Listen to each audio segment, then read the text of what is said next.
El hombre lobo. Un monstruo implacable que surge cuando el hombre se transforma en una fiera salvaje. Eran capaces de matar rebanando el pescuezo. Hoy se ruedan películas sobre ellos. Para nuestros antepasados eran una amenaza muy real. La fiera comenzó a correr en círculo, con un ansia de matar incontrolable. ¿En qué sucesos se inspiraron estas terroríficas historias? Aquí se describe un lobo demoníaco dispuesto a devorar carne humana. ¿Por qué tanta gente creía haber visto un hombre lobo? Se ven dos ojos resplandeciendo en la oscuridad. Tiene que parecer algo sobrenatural. Los investigadores recurren a los adelantos tecnológicos y a la arqueología. En las crónicas se decía que les rebotaban las balas. Para desentrañar la realidad horripilante que esconde esta famosa criatura. Criaturas mitológicas, la maldición del hombre lobo.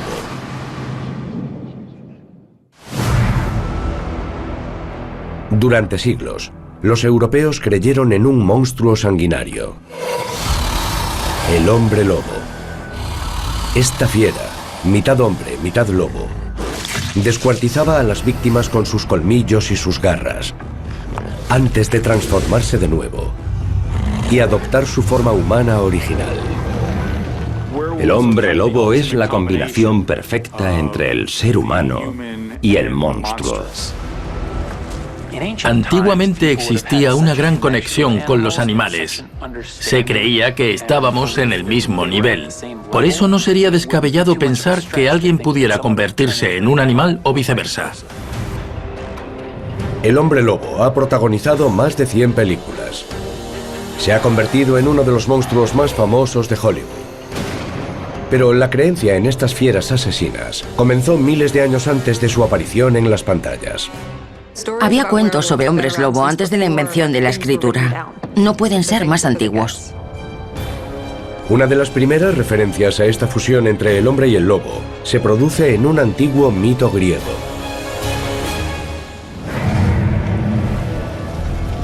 Se trata de la historia de Licaón, el tiránico rey de Arcadia.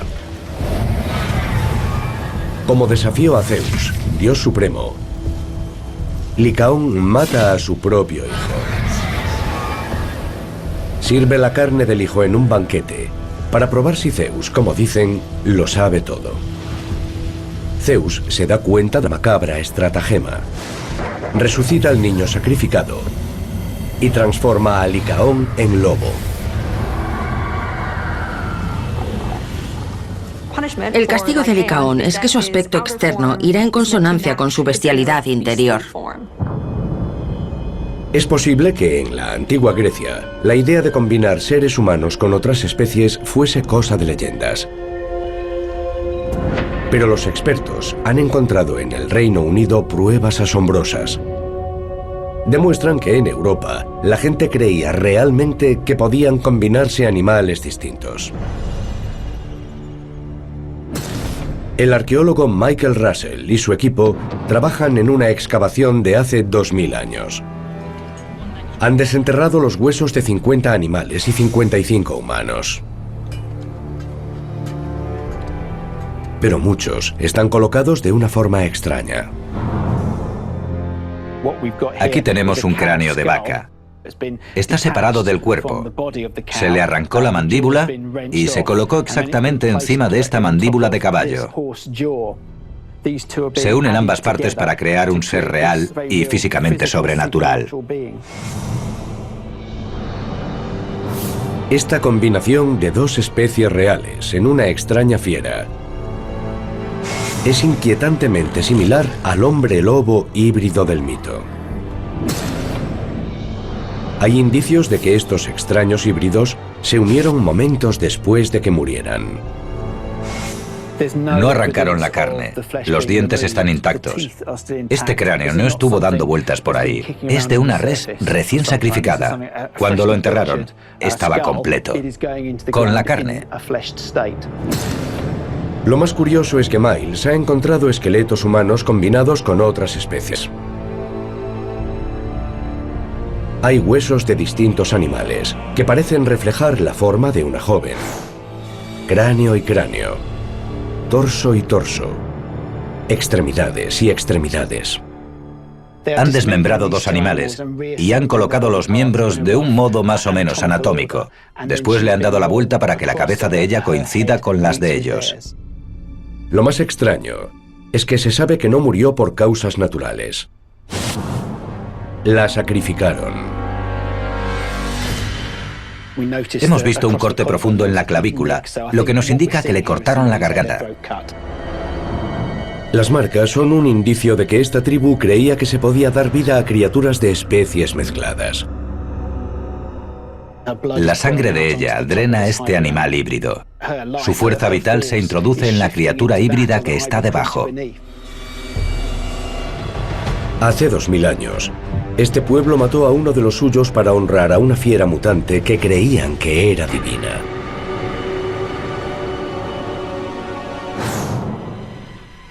Es el sacrificio máximo en la adoración a un animal híbrido. Entregar a este dios o diosa a uno de los suyos es la ofrenda máxima.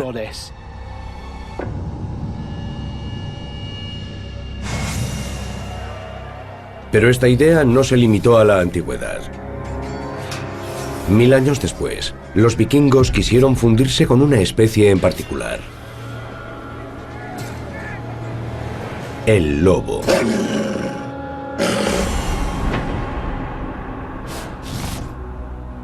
El arqueólogo Alex Plukowski recorre los bosques suecos en busca de respuestas. Cree que la clave puede estar en una piedra rúnica de 900 años, en las afueras de Shelby. Vemos esta figura espectacular. Tiene piernas humanas, pero el torso es el de un animal. Parece que es la parte superior de un lobo. Alex cree que esta criatura puede ser el temido tipo de vikingo conocido como guerrero lobo. Es difícil asegurarlo. Las piedras están dañadas y desapareció parte del grabado. Pero Alex cree haber visto esta figura aterradora en una armadura vikinga.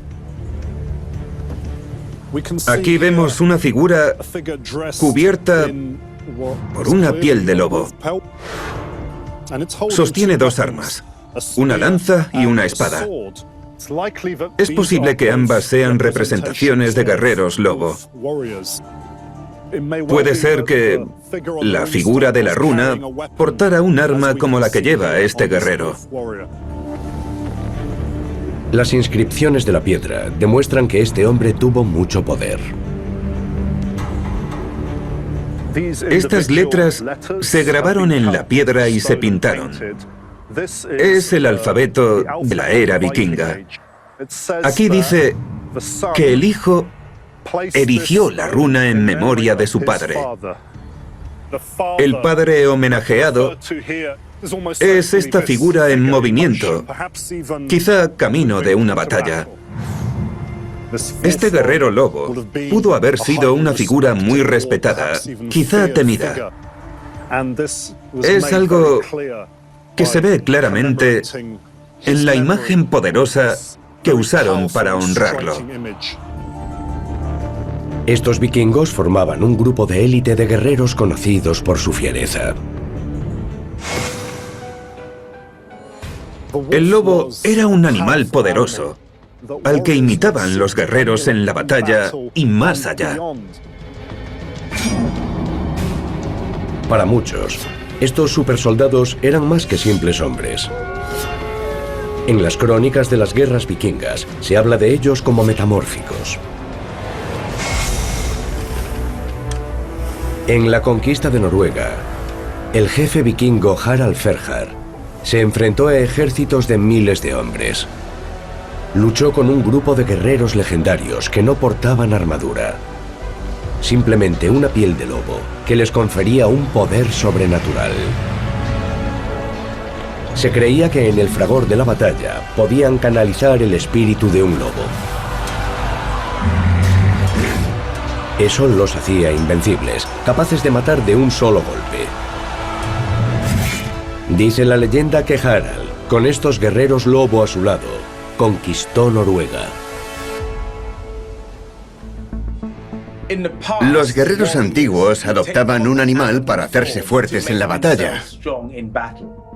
Los zulúes se consideraban búfalos para comportarse como tales. Aunque les dispararan varias veces, seguían avanzando. Pero ¿por qué los vikingos sentían fascinación por esta fusión de hombre y lobo? En la Grecia antigua, convertirse en hombre lobo era una maldición, no una bendición. Es lo que investiga la especialista en anatomía comparada, Joy Reidenberg. Este es el cráneo de un lobo. Mirarlo provoca intimidación. Tiene dientes afilados. La mandíbula del lobo es poderosa, mucho más que la de un perro. Los ojos están colocados en línea recta hacia nosotros, algo que vemos en los depredadores que necesitan calcular la profundidad. Es fácil comprender la admiración de los guerreros por el lobo para canalizar su energía, su potencia, su enorme capacidad como cazador. Si fuéramos guerreros, sería nuestro icono. Durante milenios, nos ha inspirado la fuerza del lobo salvaje.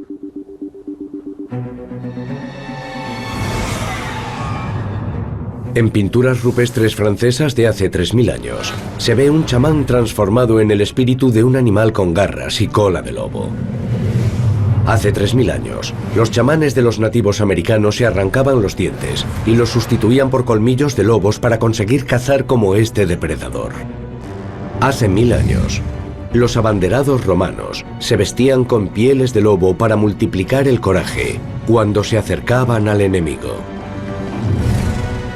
A lo largo de la historia, los guerreros han pretendido hacerse con el poder del lobo.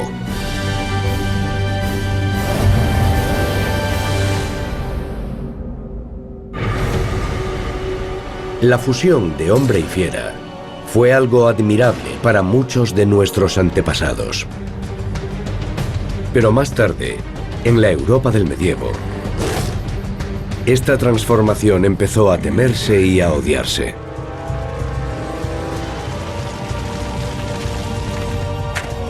¿Cómo se convirtió en un animal depravado?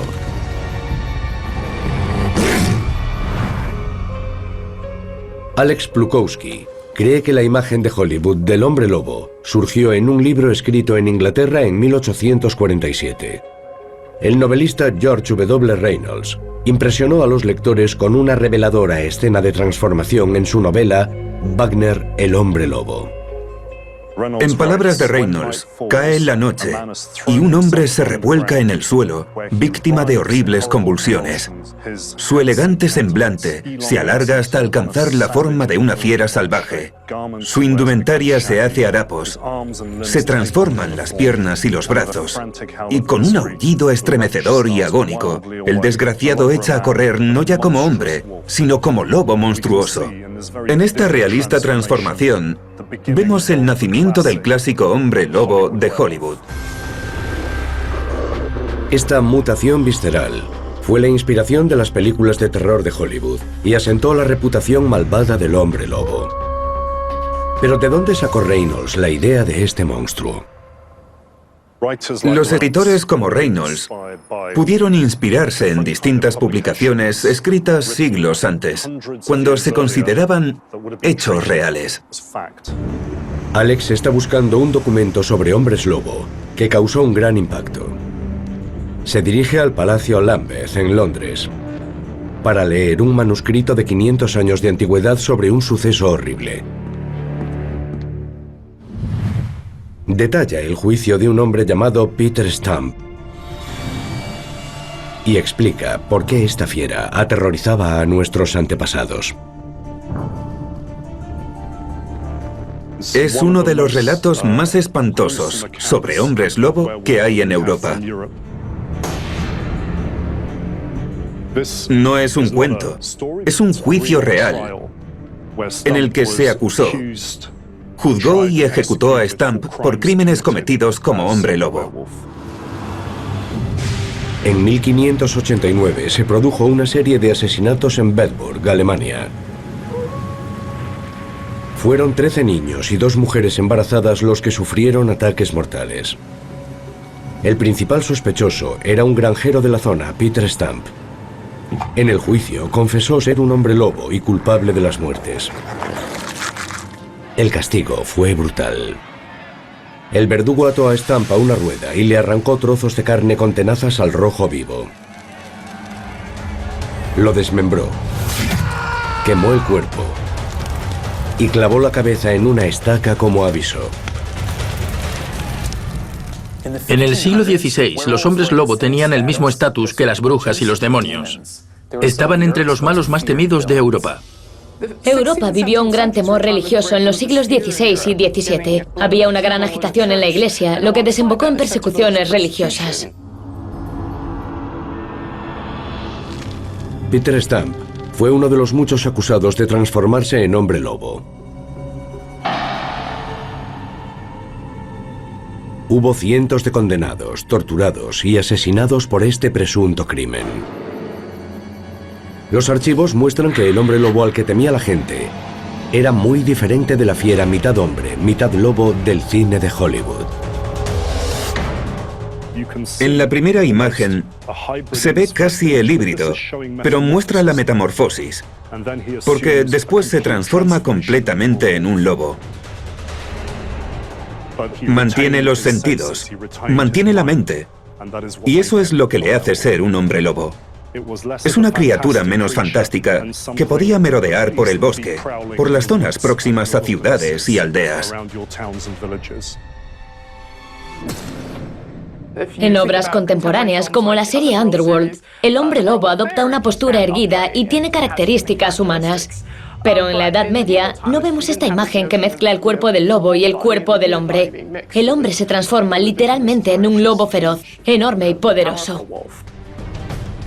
Había un rasgo en especial por el que nuestros antepasados distinguían a estas fieras demoníacas de los lobos normales.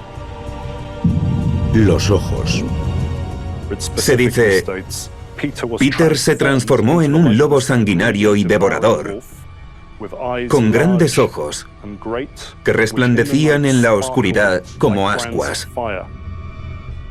Es la descripción de un lobo demoníaco que se dedicaba a atacar y devorar cuerpos humanos.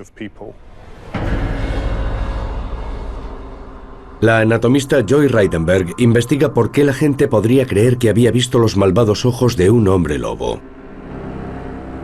De noche, si iluminas a un lobo, te sorprende el enorme brillo de sus ojos. Lo único que ves son los ojos. Y ese misterio lo hace aún más aterrador. Los lobos poseen una gran visión nocturna. Joy disecciona el ojo de una oveja y nos muestra que los ojos de algunos animales parecen brillar de noche. Es una superficie reflectante. El fondo del ojo tiene un color azul o verde perlado en el que se refleja la luz ambiental que entra en el ojo. El ser humano no tiene esa capa reflectante. Refleja un poco la luz, pero ni mucho menos como estos animales. En esta imagen tomada con visión nocturna de un coyote, se ve el efecto. Aquí lo vemos. Son los ojos brillantes de un coyote. El fondo del ojo refleja la luz. Imaginen que tienen un farol en la mano, en la Edad Media, cuando no se entendía el funcionamiento del ojo, y de repente ven estos dos ojos brillantes. Pensarían que este animal tiene poderes sobrenaturales.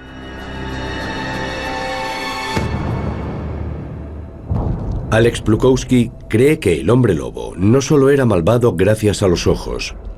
La Iglesia desempeñó un papel clave en la transformación de la bestia, de noble guerrero a aborrecible monstruo demoníaco. Este mural tiene más de 8 siglos y en él vemos escenas del infierno con las almas de los condenados sufriendo tormentos a manos de grandes demonios. Esta es la figura más interesante, porque es el único animal que vemos en el infierno. Es un lobo que está devorándole la mano a una mujer. Para Alex, esta escena muestra que la cristiandad difundió la idea de que el lobo era la criatura más abominable. Que pintores eligiesen al lobo entre todos los animales nos dice que es el símbolo demoníaco más potente y reconocible para la congregación.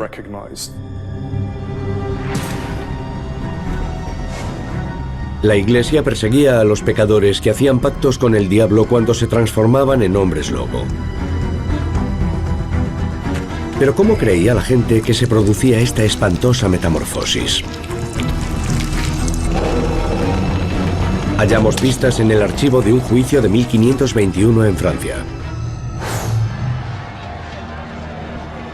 Pierre Bourgot era un pastor al que acusaron de ataques bajo la forma de hombre lobo. Bourgot afirmó que se le aparecieron 3 jinetes vestidos de negro mientras cuidaba el rebaño. Le ofrecieron protegerlo a cambio de servir al mal. Según Bourgot, le dieron un ungüento demoníaco que lo transformaba en lobo y lo llevaba a realizar matanzas. A Bourgot lo quemaron en la hoguera tras confesar que había matado como hombre lobo.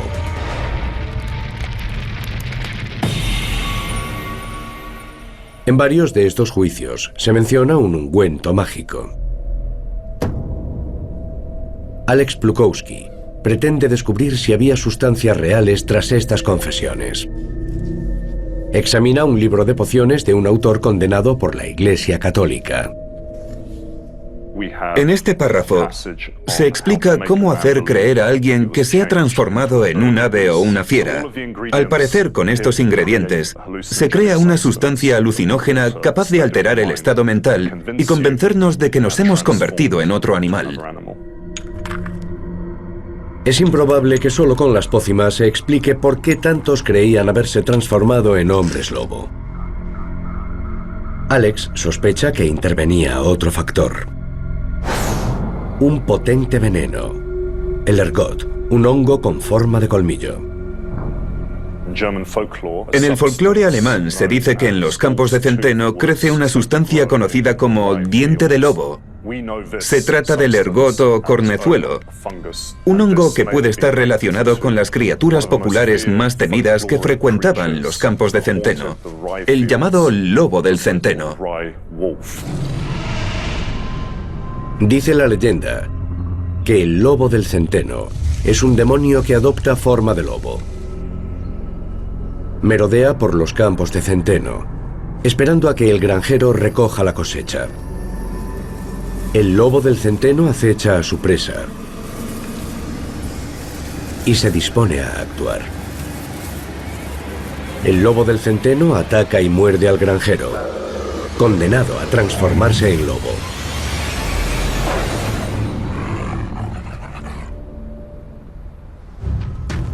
Los granjeros afirmaban que se les oscurecía la piel, que les entraba un apetito voraz y experimentaban convulsiones violentas. La fitopatóloga Anna Gordon quiere saber si algunas alucinaciones del hombre lobo podrían estar provocadas directamente por un envenenamiento de ergot. Examina una planta de centeno infectada en un laboratorio seguro. En lugar de un grano, vemos una estructura fúngica negra que conocemos como ergot. Está lleno de sustancias químicas peligrosas.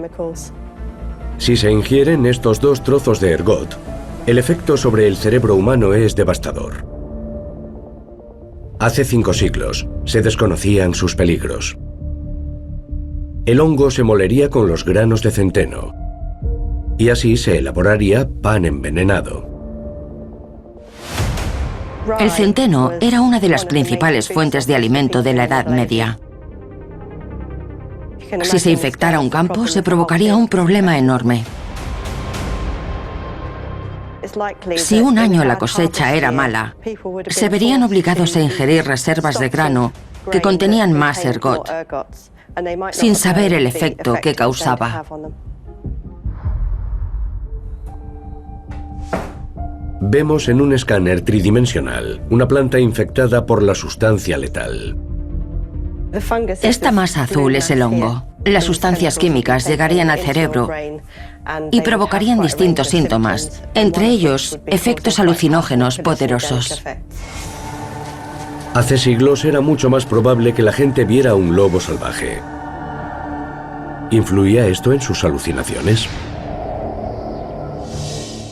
Si alguien ingiriera ergot, es probable que pudiera percibir un cambio de forma o creyera que se estaba transformando en hombre lobo. El hongo mortal no atacaba solo a las cosechas europeas. Hace 5 siglos, los peligrosos efectos del ergot pudieron provocar un caos sobrenatural en todo el globo.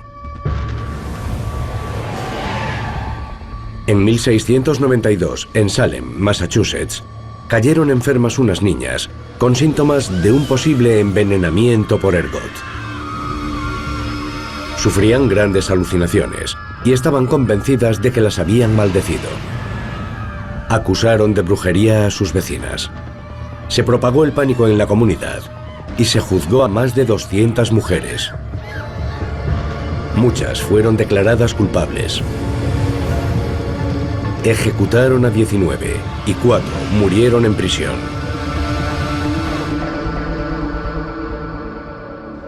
La intoxicación por ergot pudo ser la causa de que algunos acusados confesaran ser hombres lobo. Pero ¿por qué otros afirmaron haber visto a estas personas como lobos?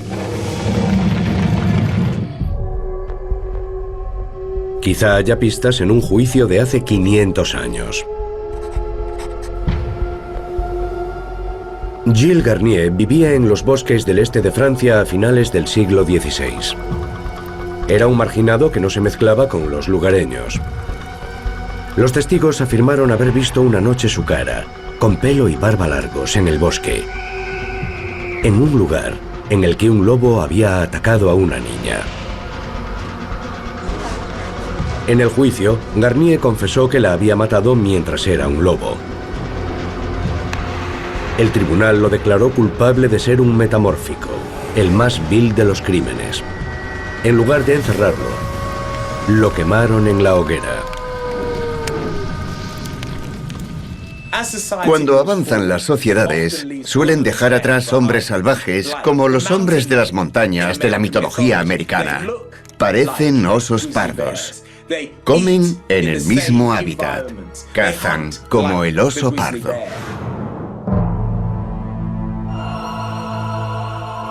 El arqueólogo Alex Plukowski cree que la imaginería antigua demuestra que los marginados desempeñaron un papel crucial en la leyenda del hombre lobo. Ha viajado a la iglesia de Chaldon, en Inglaterra, para examinar un mural desvaído pintado hace 7 siglos. Aparece un grupo de cazadores aproximándose a un hombre con aspecto de fiera. Se ve esta extraña figura con aspecto medio humano, medio animal. Anda a 4 patas. Tiene el pelo grueso como una fiera, casi un lobo. Es la representación de la historia de un eremita, el llamado anacoreta peludo. Es un desterrado, un marginado de la sociedad que vive en la periferia de la civilización. Sabemos que en los bosques de Europa habitaban muchos ermitaños cuyo aspecto físico cruzaba la línea de contacto con los animales.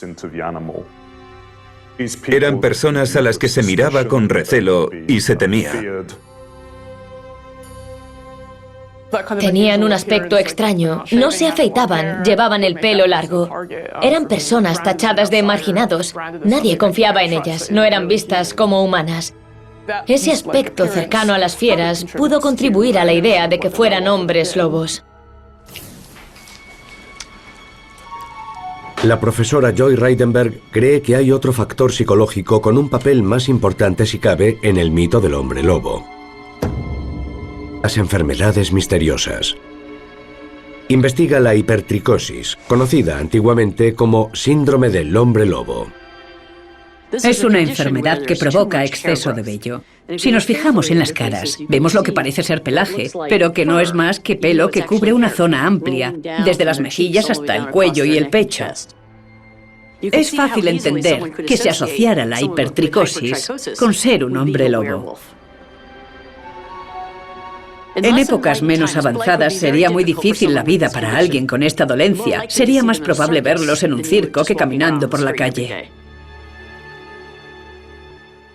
En 1868, el famoso empresario P.T. Barnum tenía un número con un padre y un hijo, ambos con hipertricosis en su circo de Nueva York. El hijo fue un gran éxito de público y saltó a la fama como el chico con cara de perro. En la cultura de la Europa medieval se creía en la existencia del hombre lobo. Si aparecía alguien con hipertricosis, todo el mundo pensaba que era un hecho más que probado. El crecimiento anormal del vello no fue la única dolencia que hizo que el mito pareciera más real. Los científicos han relacionado una enfermedad de la piel, la porfiria, con restos de extraños comportamientos nocturnos en humanos. La porfiria es una enfermedad de sensibilidad extrema a la luz del sol que provoca ampollas en la piel. Hace que sea muy doloroso para el enfermo exponerse al sol. Los que quisieran salir tendrían que hacerlo de noche. Recordemos que en la Edad Media no había alumbrado público y cuando hay más visibilidad es cuando hay luna llena. Resulta sospechoso que solo salgas a pasear cuando hay luna llena. Esto podría explicar por qué la luna llena es parte intrínseca de la leyenda del hombre lobo. En la mitología romana se habla de un hombre que se transformó en lobo. Lo más curioso es que en esa historia tenemos luna llena, un detalle que aún se mantiene en los relatos de hombres lobo. Se dice, la luna brillaba como si fuese mediodía, la noche era resplandeciente. Es muy semejante a las historias actuales de hombres lobo. Venenos, enfermedades y mutaciones genéticas podrían explicar por qué algunos creían haber visto un hombre lobo. Pero durante los juicios se relacionaba a los acusados con asesinatos reales. ¿Qué había realmente detrás de estas muertes? Quizá hayamos pistas en una serie de extrañas muertes ocurridas en Francia hace 250 años. En 1764, la provincia de Gévaudan fue el epicentro de una monstruosa ola de asesinatos. Murieron más de 100 personas con la garganta destrozada por una misteriosa fiera con aspecto de lobo. El rey envió 30.000 soldados tras la criatura. Algunos afirmaron haberle disparado sin que las balas le hicieran mella. Los cazadores acabaron con cientos de lobos, pero continuaron los asesinatos. Dice la leyenda que un cazador de la localidad, Jean Chastain, consiguió por fin abatir a la fiera con una bala de plata. El relato de Gévaudan pudo inspirarse en hechos reales. Hay varios cientos de muertos, atacados por una criatura con aspecto de lobo. Gary Marvin, experto en lobos, ha estudiado el caso de Gévaudan. Quiere saber por qué se creía que las balas de plomo no hacían mella en la fiera. ¿Se trataba de un lobo corriente o era un superdepredador, algo más siniestro? Gary cree que la explicación puede estar en las armas de la época. Se reúne con Jonathan Ferguson, conservador del Arsenal Real de Inglaterra. Prueban un mosquete similar a los utilizados en Gévaudan para revelar por qué los cazadores afirmaban que las balas no le hacían nada al monstruo. ¿Hay algo en esta arma que la hace ineficaz en este contexto? Aunque fueses un tirador experto, sobre todo con objetivos móviles, tenías muchas posibilidades de fallar en comparación con un arma moderna, porque son imprecisas por naturaleza. Jonathan dispara un proyectil de plomo de 19 milímetros a un objetivo semejante a la fiera. El gel reproduce la carne y tiene dentro réplicas de huesos.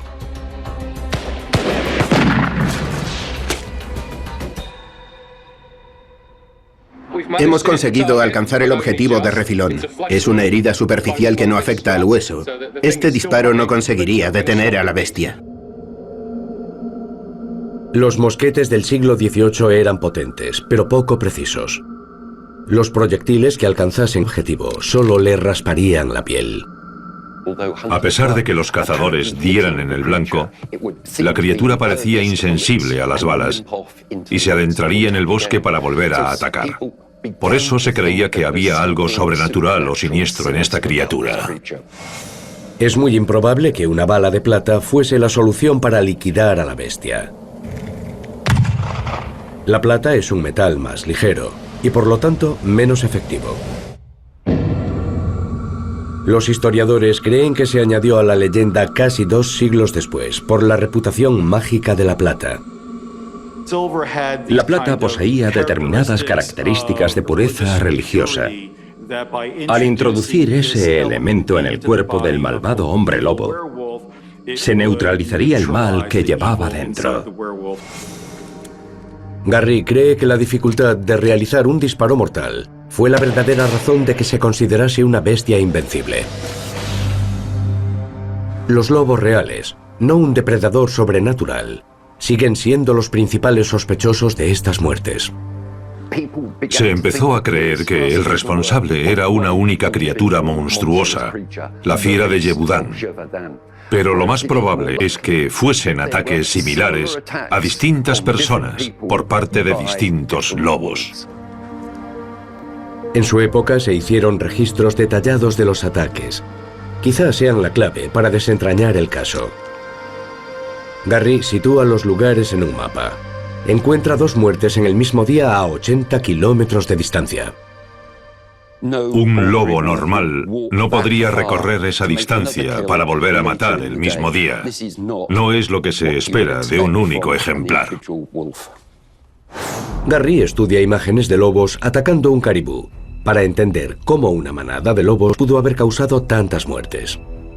Uno de los cachorros se separa del rebaño, se queda sin protección. El segundo lobo lo persigue y entre los dos hacen un movimiento de pinza. Derriban a una criatura vulnerable del mismo modo que mataron a criaturas vulnerables en Yebudán. Es muy posible que fueran lobos de verdad los responsables de estas muertes. Pero si había más de un lobo culpable, ¿por qué cesaron los ataques cuando Jean Chastel mató a aquella bestia? En la campaña contra la bestia de Yebudán, los soldados y los campesinos liquidaron a cientos, puede que a miles de lobos en la región. Al final, Jean Chastel mató un lobo grande, fuera lo que fuera, y cesaron los ataques. La gente quería creer que había matado a la bestia. Pero es muy posible que cesaran los ataques porque exterminaron a los lobos de la región. El terror provocado por los cientos de ataques de lobos reales fue un elemento clave en el temor de nuestros antepasados a los hombres lobos sobrenaturales. El lobo encarnaba la peor parte, la más temible de la naturaleza. Durante siglos los lobos vivieron en Europa en manadas, en los límites de las ciudades. Es la clásica historia del peligro de la naturaleza que acecha a la civilización humana. ¿Pero qué hay detrás de los ataques de los lobos a los humanos? El arqueólogo Alex Plukowski ha ido a los antiguos bosques vikingos de Suecia para averiguarlo. Estoy seguro de que está aquí. No es fácil de ver, el bosque es muy frondoso. Este es uno de los cientos de pozos de piedra construidos para atrapar y matar lobos a finales de la Edad Media. Posiblemente sea la única prueba física que queda de la caza intensiva de lobos que tuvo lugar en Europa, cuando se mató a miles de ellos con cacerías colectivas y proliferación de trampas. Este pozo para lobos, de más de 3 metros de profundidad y 5 de anchura, es uno de los más grandes. Seguramente, en el fondo hubiera estacas de madera o picas clavadas en el suelo para que el lobo se empalara en la caída. Es un testimonio de la intensidad del odio que se sentía por el lobo en la época. Alex cree que los pozos indican que había una guerra por el territorio entre hombres y lobos. La población europea se habría disparado desde el inicio de los juicios, a lo largo de un periodo de 250 años. El aumento de la población ejerció una gran presión sobre el lobo. El ser humano invadió el hábitat del lobo. Se multiplicó el contacto con este animal.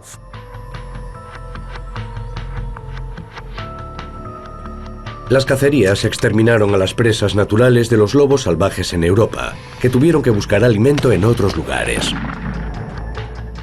Los lobos cambiaron sus pautas de caza y se fijaron primero en el ganado y después en el ser humano. Como respuesta a miles de ataques de lobos, se inició la cacería animal más intensa de la historia. Las autoridades ofrecieron recompensas por matar lobos, y miles de cazadores respondieron a la llamada. Copiaron las tácticas de caza del lobo: rodear a la presa y cortarle la huida. Algunos camuflaban las trampas y usaban comida como cebo. Los lobos que no resistían la tentación tenían un final triste. En solo 2 siglos, los cazadores diezmaron la población de lobos en Europa. A medida que desaparecieron los lobos salvajes, lo hicieron también los avistamientos y los ataques de los hombres lobo. Curiosamente, los juicios a los hombres lobo llegaron a su final al mismo tiempo que se inició la extinción del lobo en Europa. Para que el juicio a un hombre lobo tenga visos de credibilidad, es necesario que haya lobos en la naturaleza, que se vean sus ataques, que se vean sus víctimas. Pero en esa época cambió algo más: la creencia popular. La capacidad de cambiar de forma se veía más como una enfermedad mental, no como algo mágico. Y la gente empezó a creer que los hombres lobo no eran reales.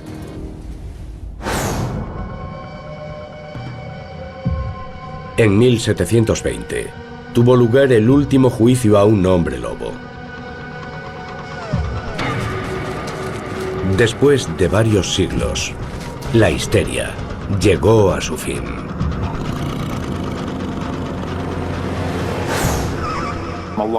Hace mucho tiempo, cuando el ser humano era un cazador, adoraba al lobo y su capacidad para ver cosas en el bosque. Pero los humanos evolucionaron y los lobos se convirtieron en adversarios, en monstruos. Pero la muerte del lobo medieval no supuso el final del monstruo. En el siglo XIX, durante el resurgimiento del terror gótico, se redescubrió a esta criatura y pasó a primer plano. En el siglo XX, el hombre lobo entró en el salón del terror del cine, con Drácula, Frankenstein y la momia. El hombre lobo sobrevive en la cultura popular actual. Vemos hombres lobos en los cómics y en las pantallas de cine y televisión. En parte es porque representa la fascinación que sentimos. Al acecho dentro de cada uno hay una cierta bestialidad, una naturaleza violenta que no controlamos continuamente, y esa bestia interna puede surgir en cualquier momento. El hombre lobo ha pasado de héroe a villano. Los guerreros lo reverenciaban. Pero la Iglesia Católica lo transformó en un monstruo demoníaco. Durante siglos, aterrorizó a millones. Hoy, esta espeluznante bestia mítica sobrevive en nuestras pesadillas y en las pantallas.